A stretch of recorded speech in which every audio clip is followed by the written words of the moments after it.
Following the earthquake in Ecuador on April 16th, some children were in need of care and companionship to help overcome their fear of earthquakes. Parents worried about the aftershocks wouldn't let their kids out of their sight. Manta's City Hall set up daycare centers so that under adult supervision, children could undertake therapy through art or conversation. After the earthquake, the Manta city government established daycare centers in 4 communities. Here we can see these children who are busy drawing and painting. Hello, hello.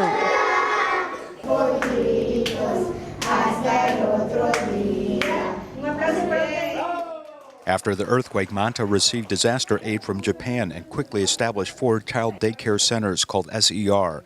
SER represents health, education, and leisure. The centers mainly provide a safe and relaxing environment for children to forget their fears associated with the earthquake disaster. They were shy at the beginning, and very few people came here because the parents were very worried about aftershocks. But now more and more children are coming.